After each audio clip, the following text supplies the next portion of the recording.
Repression in China at worst level since Tiananmen Square, HRW warns. For free real-time breaking news alerts sent straight to your inbox, sign up to our breaking news emails. Sign up to our free breaking news emails. China's assault on individual human rights is at its worst level since the Tiananmen Square massacre, Human Rights Watch (HRW) said in an annual report that named the country among its top concerns. In its World Report 2019, HRW singled out the actions of President Xi Jinping's government as among the biggest setbacks of the past year, though it concluded that globally there were signs of hope in movements against autocratic rule. Kenneth Roth, the New York-based organization's executive director, wrote in his letter prefacing the report that China had increased the severity of human rights repression to the worst since the violent suppression of the Tiananmen Square democracy movement of 1989. Elsewhere, the report found that in Pakistan, authorities have muzzled dissenting voices of activists and journalists while failing to protect the country's religious minorities, instead pandering to extremist groups. In Afghanistan, civilians are bearing the brunt of widening armed conflict, with more than 10,000 non-combatants killed or injured during the past year, one-third of them children. In Central Asian nations such as Kazakhstan and Turkmenistan, dissenting voices faced extreme levels of repression even as countries tried to open up to new international economic investment. On China, Mr. Roth drew attention to the rollout of mass surveillance techniques such as face recognition software, the ending of presidential term limits by Xi Jinping and, most critically, the persecution of more than 1 million Uyghur Muslims in re-education camps in the country's northwest Xinjiang region. China has rejected all accusations of systematic abuse towards Muslims, saying its campaign is necessary to root out extremism.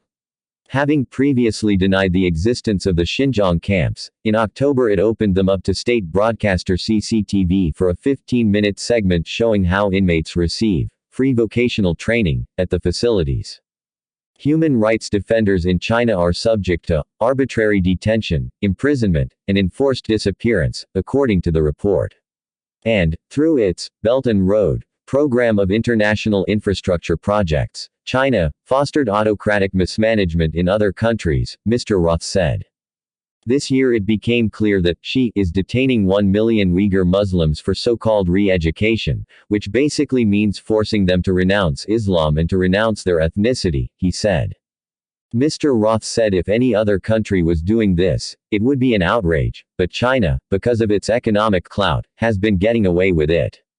Muslims in Xinjiang, even if not formally detained, suffer extraordinary restrictions on personal life, the report said. Authorities have recalled passports throughout the region, and to travel from one town or another, people have to apply for permission and go through checkpoints, it read. They are subjected to persistent political indoctrination, including compulsory flag-raising ceremonies and political or denunciation meetings.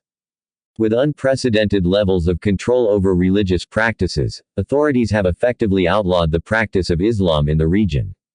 Human Rights Watch noted the fact that the #TheMeToo movement in support of women's rights also took hold in China, as accusations of sexual misconduct were levied against prominent academics, journalists, and activists. Nonetheless, the outrage which might have followed was subdued by censors, particularly when claims were made against a prominent presenter of a state TV channel, according to the report. The Chinese government, it noted, generally, remains hostile to women's rights activism. You would be hard-pressed to find a government that could rival Xi Jinping's for the threat it presents to human rights, both inside and outside China, Sophie Richardson, director of Human Rights Watch's China program, told The Independent. She points to the case of Robert Lloyd Schellenberg, a Canadian citizen handed a death sentence as a result of a diplomatic spat, and warned that the international mechanisms of accountability for human rights abuses are, themselves deeply compromised by Chinese influence. Ms. Richardson called on the UN Human Rights Council to take action, in the first instance by setting up a commission of enquiry to investigate the oppression of Muslims in Xinjiang. China presents an extraordinary threat, and we need the world and institutions like the UN to perceive and respond to that while they can, she said. Otherwise, in the absence of significant pressure on Xi, the Communist Party and the government to change their ways, it is hard to see any of these trends reversing in the near term.